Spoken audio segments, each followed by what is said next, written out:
Hi, I'm Candice, and today I will be speaking with selected members of the 2019 Mary Poppins cast. The guests I have with me today include I'm Caleb Arnold, and I play Bert the Chimney Sweep. Darian Farringer, I play Mrs. Corey and Miss Andrew. Shara Moody, I play Jane Banks. Haley Clark, I play Michael Banks. Camille Cathy, I play Mrs. Banks. Markel Cox, and I play George Banks. I'm Hayden Hirons, and I play Robertson I. And I'm Morgan Cooper, and I play Mrs. Brew. My question for you guys to start, what made you audition for Mary Poppins? Was it the characters, the opportunity? Can you describe it to me?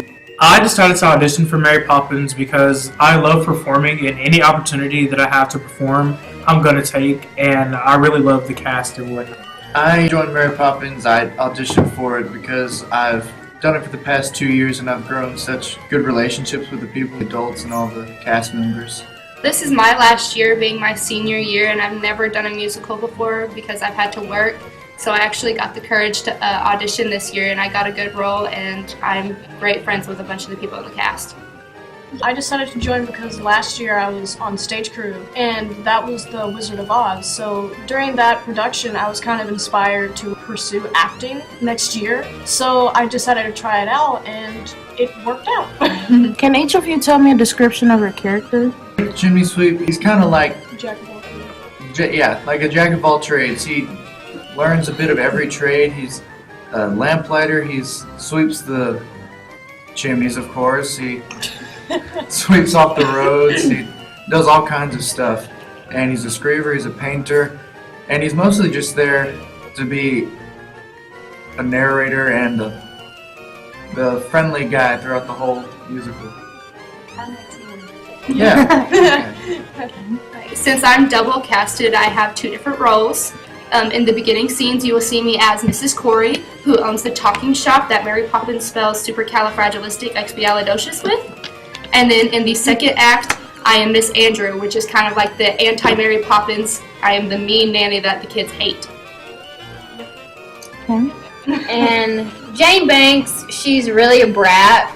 She is really skeptical of everything. She doesn't fall for everything as easily as her little brother Michael does. Oh, come on. And she's more of a tell it how it is, like straightforward type girl. But towards the end, she starts to like let her guard down, and yeah, she starts to. At the beginning, she's like a resemblance of her father, but towards the end, she starts like seeing how trusting people and changing a lot. Yeah. And Michael, he's kind of that is even relevant to those things. He will try to take it. Both of us are brats from the start. So, I mean, but, we kind of grow out of that once we learn, like, that's not what you should do. Right. Mrs. Banks is actually a former actress. So, before she was married to Mr. Banks, she acted. And now that she fell in love with Mr. Banks, and now that they're married, they have 2 kids, Michael and Jane, and she's really struggling to find her place in society because she's used to being very independent and flamboyant, and Mr. Banks is kind of suppressing her lot, and so she's trying to figure out how she can be a mom to her kids because the only thing she knows how to do is to love them and just to be that mother figure in their lives. But George, her husband, thinks that she should be doing charity work and playing her role as the dutiful social chair. So she's just really trying to find out like who she is as a person, and it all works out in the end as the plot progresses. George Banks is a banker, and he's very big on business, and so he doesn't like showing love and like playing and all that other type of stuff, so everything is like strictly business. And because of that causes a lot of problems within their family. But as the plot progresses through Mary Poppins and his kids and his wife, he kind of learns how to start loving his family and caring for them the way that an actual dad should. Robertson I is kind of just one of the, butlers for the Banks family. And he's really hard-headed, he's lazy, he's not the brightest crayon in the box either. He likes to break things, not on his own accord, of course. He's kind of there just to be the comedic relief. Well, Mrs. Brill is Scottish. It's been a challenge. But she's very stubborn, stuck in her ways, and if there isn't a nanny if a nanny just quit, she has to take care of the children, and they're a real handful. She's the one that keeps the house clean. She's the maid. She also cooks. Some people aren't very appreciative of the food, but that's okay. Was it hard to pick up on a British language, and why? Preparation for a musical. Was it hard to pick up on a British language at all? Yes, I think because we all have a little country accent, and we all say can't and get and money. So it's hard for us because when we say can't, like British people say can't. And it doesn't Like, sound right. Like they won't allow us to say it. Like Yeah, how we it's can't. properly said. And get is just really hard because Get. like they're saying it right now, but like we weren't saying When it. you think about it, like Yeah, and you you have to actually- say it's easy, but when you're on stage and like it is hard to develop your character, like yes, obviously when you know who your character is supposed to be, like you should know who your character is going to be, but when you're on stage and you're trying to become that character, it's a challenge, and you're really thinking so much about what does my face look like am I portraying the correct emotions, do I sound okay, like there's so many factors that go into it that you're not really worried about your accent all the time, but you're trying to keep it up, but we'll say things like get instead of get, like we just, that didn't sound different at all, but I was thinking about it. So, but when you're on stage, it's just one of those things that you really have to, break it down and think about. So, Because we don't pay attention to it, but Miss Billions, our director, she does. So every time we're singing, anything can happen, and she she hears you get the stars rolled in. She's like get from the sound booth, and Oh my god, it's so funny. And also the way you speak on stage in general is just a lot different than the way you speak normally, because you have to really overdo your diction, which is like your consonants and things, so that your words can be understood. And so putting the British accent on top of your Oh my god. So we wouldn't talk like we would right now. So we have to tone down our voice a little bit and make it sound a little kiddish and questionable at sometimes. So our voice isn't as strong as the older people in the story, and our voice is a little bit more tender and soft. Put a different accent on top of everybody else around you. yeah. A completely different accent. It's Is the first night always the hardest? The opening night always the hardest? I mean, not really, because we kind of have preparation because we perform for the primary and intermediate beforehand. So we kind of, it's only act one, but still we kind of have a little bit of preparation. And really, it's easier to perform for people than it is to just rehearse it. Because most of the time, people who are used to stage presence can really, just not have a mental breakdown most of the time. Because you're not really focusing on the audience, but you're more focusing on, your cast members and, how you're portraying your character. I think each performance is just as hard as the last. However, I don't know, I might say that the first one you're probably more energetic for, maybe, though, because by the time I get to Sunday, I'm like, oh my god, I've been doing this since January, I'm so sleepy, you're just so tired and drained, and I think that might be harder for me to keep up my character on Sunday versus Thursday, but nerve-wracking, like Shira said, probably your opening night, you're always like, oh my gosh, my grandma's here, my aunt's dog's cat sister or something, so it's just one of those things, but I definitely think that it might be harder to keep your character up on something. Yeah. I know for me, last year was my first show, and I was because I started on stage, and so I was really nervous, and the thing was, I didn't have time, people that were, that started, backstage, or, in the stairs, I did not have time to, be oh my god, I'm doing this, oh my goodness, but, because I was on stage, so, I don't know, when the lights hit your face, it's oh my god, I'm doing this, no turning back now, gotta keep going. So would you say it's adrenaline? Definitely kicks in. Okay. Oh my god. So do you feel like the cast is becoming an actual family behind the curtains? Yes. Yes. It's really funny. Yeah. The We stuff have do spent behind the so scenes. much time together. We've been together every day since January. And I think last night we got out at like 11. Yeah. 11. Like you cry together, you eat together, you like You get laugh. mad. Yeah, get mad yeah. together. Yeah, and like it's literally like having a bunch of like brothers and sisters. Like I could be We all so can mad at someone like in the moment, and then 5 minutes later I'm like, okay, you ready to go? Like go Let's get snack or go. something. Yeah. You know, it's just one of those things. It's a really amazing dynamic. I feel like to have. Like I always said, last year was my first year as well, and I played the Wicked Witch. But like when I like got done with the play, I was like, oh my gosh, like a lot of these people that I really didn't hang out with before, like I couldn't imagine my life without, you know? Yeah. Like you really You do really become a get to family know. unit. You Yeah, get I to get know to a lot of people. different And people. then, like, when you get on stage, I mean, when you get on stage, you have to act like you love them, whether you hate them or not. So I know, like, this is like funny story. I was in the hallway, and I say a line, and I was telling Markel like to fix something, which don't do that because it's not your character, so don't tell him not to fix something.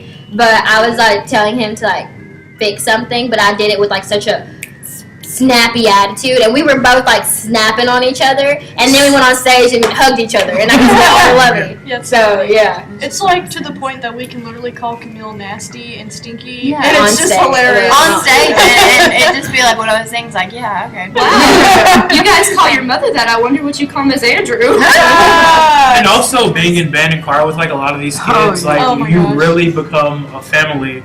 And like during musical season, I probably spend more time with like my castmates than I Then do you with do my your actual Yeah. family. Yes. My dog like hates me now. Oh, Like, no. I haven't seen him in like a year. I feel like, yeah. Oh, So we know that Miss Fillion is the big staple of everything. Yeah. How has Miss Fillion helped you build as an individual, musical wise, and outside the arts? Oh my gosh, she's let's taught all me. answer this one. She's taught me so much, like just an all-around person. How kind she is, and I mean, like when she needs to be mean, she can be mean. oh yeah. But like, she has such a calming spirit about her, yeah. and she's just great. For me, like this musical in general had like a really like emotional attachment Yeah. because when I was in 5th grade, Miss Fillions took me with her high school cast at the time to see Mary Poppins at the Orpheum, and so that was the first show I ever saw, and so I loved the show. So when I figured out we were going to do it this year, like I was super excited. But Miss Fillions for me was that person who made me realize like what I want to do. You know, like I want to be, like I want to act, and she like opened that door up for me because without her like taking me to that show, which fueled a love for theater and the arts, like I never would have known what sparked my flame. And Debut as like an actress, so it's kind of like thrilling to like, you know, kind of like have that like mother figure, but also like a director at the same time. And like it's really helpful because she gives you really good key points. Like for instance, because I'm playing a kid and also a boy, she kind of like helps me like because they have that like wonderment like all the time. And Michael, he's like easier to catch on to like all of the magic that's going on. So she kind of just like guides you along the way, kind of like Mary Poppins, because she's the one that kind of like brings everybody together. Because we all love her and everyone else. So it's really nice just to have adults that you can always depend on and always love and like have as a family. She's literally like our Mary Poppins. Yeah. And we all have her. We all had her one point in time in intermediate school. Not And we watched Mary Poppins. Everyone does it. She still does it to this day. And she shows us the Broadway version of him walking over, like Bert walking over like the rooftops. And like she'll say, like she tries to trick us, and she's like, "How'd he do that? Oh my gosh!" And like she's trying to trick us, and then like us little kids were like, "There's strings right there," you know. So like it's like since we all had her at one point in time, she's taught us so much. Not only like musical wise, ability for our actions, and learning that everything we do and everything we say has a consequence, and like little kids, they're always watching us, and you know, like she's a mother figure, and she's like, I don't know, she's awesome. Mrs. Williams is honestly like such a role model because like she is so dedicated to everything, and sometimes just watching her do all the things that she has to do is kind of like it's just amazing because like she's a teacher on top of being a director, having played all this stuff for Mary Poppins, while managing the stuff that she has to do at home. And you know, it's just like it's kind of shocking that she doesn't just like break down sometimes because like And she has a also lot. like the like mental stress that's going on right now because of Dan and all of that. So like it's really nice that she's able, like it's really cool because she's able to be really still so stoic in front of us and just like just plow through all of like the bad things going on in her life right now. So it's really amazing. But I don't think she's acting. I feel like she's truly like happy because Mr. Williams, he hasn't been there as much as he would be normally because of he's sick. He has this cancer and stuff, so he's really sick right now.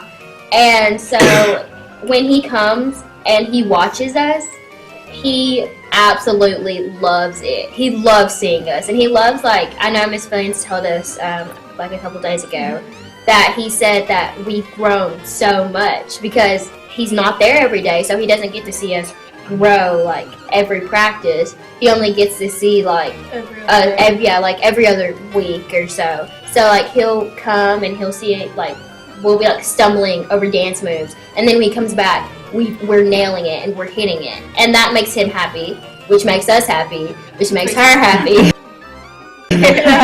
Happiness all around.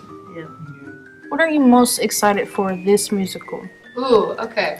I'm gonna jump right into this. My favorite character, Miss Andrew. I get to be mean. I know that sounds so bad. It's fun. But it's so much fun being able to torment these two. Like Jane and Michael, it is my favorite thing watching their faces be scared. It may just be acting, but it makes me feel good. No, honestly, sometimes you're just pure terrifying. Like I don't know what it is, but like you're just scary. I'm like, oh my god, I'm like about to probably die right now. It's just so much fun. I don't know about y'all, but I'm ready for that table to collapse. Oh yeah.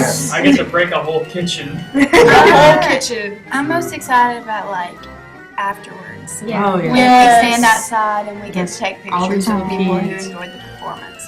And to get to like see the little kids who came and like interact with like not the fans, the crowd. The crowd. I guess they could be fans, but interact with people. Yeah. The thing that I'm most excited about for this musical, well, not necessarily just like excited to come, but like as of this musical, I feel like we're really close and connected compared to like past musicals that win, and we're all really on like the same level. Like we help each other, like we bring out the best in each other. Like the other day, Shira sent me a video to help me with my blocking, and if I'm not doing something right, they'll just be like, "Hey, you might want to try this or do this," and they'll just like help you out like anytime you need it. Yeah, and there's also this point where Markel has to be like really aggressive with Michael because like we're little mischievous kids. We're trying to like play like keep away with Dad with his briefcase. And so, like, we're just tossing it, like, to each other behind our backs, and, like, when he calls our name, we're just like, I don't have it. And he literally just, like, goes in a full-on rage and has to, like, grab me and, like, get the briefcase out of my hand. So he's just like, was that, like, aggressive enough, or do I need more? Because, like, and I was like, no, it just felt like I was still giving it to you. Like, he's just this, like, soft person trying to be mean over here. Honestly, for me, it was like, it's been a love-hate relationship with a lot of things in this musical. We brought in a lot of new technology, our flight system that Mary Poppins, Miss Andrew, and I use. Mary Poppins uses it religiously throughout the entire show. Yes. I'm in it for one scene and I have bruises on my legs. But it kills us. But it's also, I have a love-hate relationship with Step in Time because it's fun, but that's where I almost tap out. Right then, every time. Yeah. What musical are you looking forward to seeing in the future, hopefully? Okay. Oh. Legally Blonde is my ritual. I listen to it every day on the day. That's what I fall asleep to. It literally, ask Markel, I fall asleep to it. And when we're in the car, when we get in the car, I'm playing Legally Blonde. It's on repeat. I mean, I'm like, oh my gosh, like I'm like literally like jamming out to that. And I wish we would do that, but they say we're not. But the dreams can come true. I really want to do Oklahoma. I love Oklahoma. And it's like such a fun show. And it's set in the South. It's like, hello, we're in Wayne, Arkansas. We need a Southern show, a good Southern show. And it has square dancing and like, what have you been talking about country I'm shows just so forever? like I want to go see freaking what's it called? Hamilton at the Orpheum. yeah. I want to go see that, and they just announced the 2019-2020. Yeah, Dear Evan Hansen's Dear Evan Hansen is coming to the Orpheum, and I am so excited. buying me tickets. Like I want to go so bad. I would love to do the Addams Family. I wanna No see reaction, no reaction. But I love like I said, I played the Wicked Witch, and I like Darian nice said, being love dark. to be mean. It's just It's so fun. It's so much more I didn't like try I before. feel like I act a lot better doing it. So I feel like the Addams Family would be a really fun. Oh yeah. You would make a great Morticia. We're Oklahoma. No, that was a good music. I kind of want Peter Pan reasons. Because you beat Peter Pan. Oh, that's exactly right. I just want to do it. Come on. Probably never gonna happen, but I'd like to see the Lion King. Oh That no. would be so fun. Yeah, but Miss Helen's retired. Yeah. You all know They're all this. going on stage naked. I wish we could do Be More Chill too. We would never be able to do that. Be More Chill is so Yeah, we good. can- But It really anyway. was good. We went and saw it at Memphis at their college. It was PG-16. amazing. What are some things you do to get your mind in acting mode and put on a show for your audience? Okay, so I just first of all, before I step on stage, I pray by myself, and I make sure that I know that who gave me this talent, and I do not take it for granted. And then I just think I put myself in the mind of a kid. I start talking in my accent. I start questioning things, and like I just start trying to get into my character the best that I can. And I also, me and Camille came up with a handshake, and we do it backstage. We're gonna be doing it backstage every night. It's been helping. And Michael and George have a handshake. Yes. It's better. And Winfred have a Yes, it's so much better. Have you ever seen High School Musical? You know Sharpay? That's basically me. Oh my god. The mama. I am one of the things that I feel like our directors have been really stressing to us is to just never get out of your character, like to stay in it even when you're not on stage. So like for us, I feel like when we're backstage, we're really trying to like focus. Like I'm a doting mother who doesn't know where she's supposed to fit in. Like I always have that Trying to fight mindset. people. It's kind of difficult for me though, because in the first act I make my debut as Miss Corey, which is this bright, happy, upbeat, Ancient person. ancient woman who is full of a shop with amazing different characters. And then in the second act, I turn into an 80-year-old woman who is the devil and who is mean to these little kids. And so it's so hard to go from that character to that. But in the back, what I have to do is I just have to.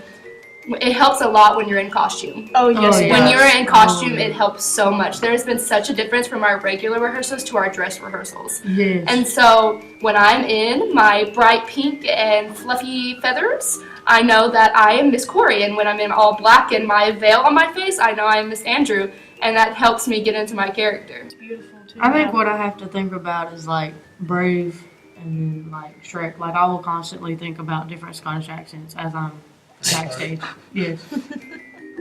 I have to think about me as my person really. I'm just like very orderly and precise. I don't like making mistakes. I'm always thinking like 85 steps ahead.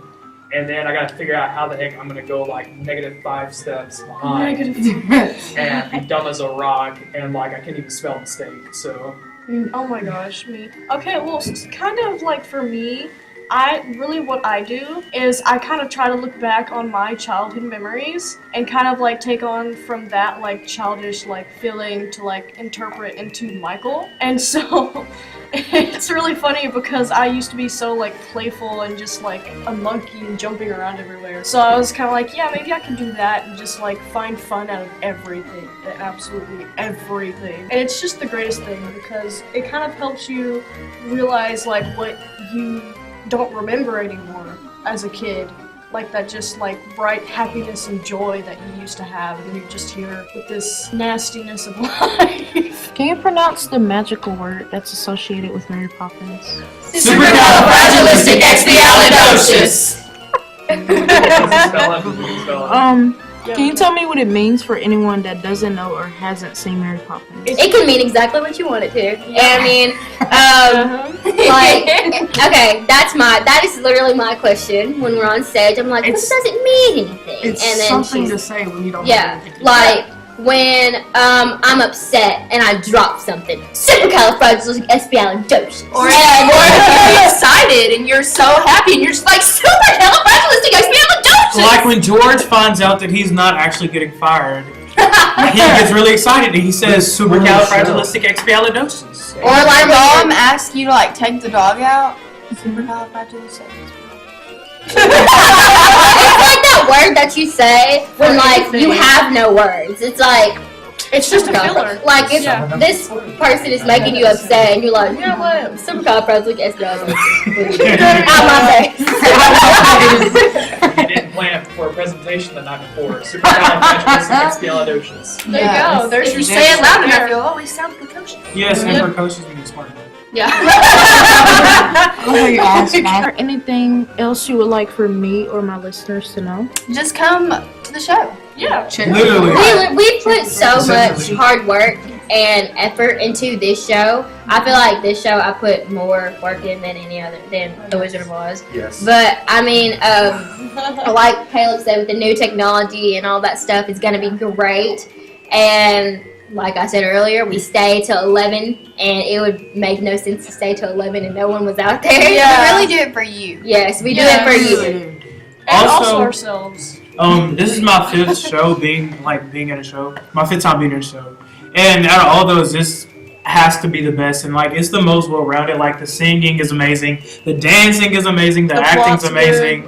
It's There's so much choreography. Like Oh my the dances are amazing. Like I just want to sit there and watch the dances because they're so good. And the parents help us so Oh my God. much. Gosh, front of house. Front of house, if you have not seen it, looks amazing. So Camille's far. dad and Miss his Christy brothers and Miss Christy and all the other parents. Camille's dad built the house in front of like the whole Oh my God, it looks thing. so cute. And Miss Christy hung up the umbrellas and made all those, and then she made the little chimney sweeps and all that. The silhouettes of the chimneys. I don't know if they're out there yet, but they'll be out there. And there will be a And big it's band. really good. And we just have a lot of people helping us with this show. We're excited for you guys to see it. I mean, Yeah. tickets $10 a piece. Alright, well, I look forward to seeing the magic and seeing all of the time and effort you guys put into the entire show. Thank you. Thank you.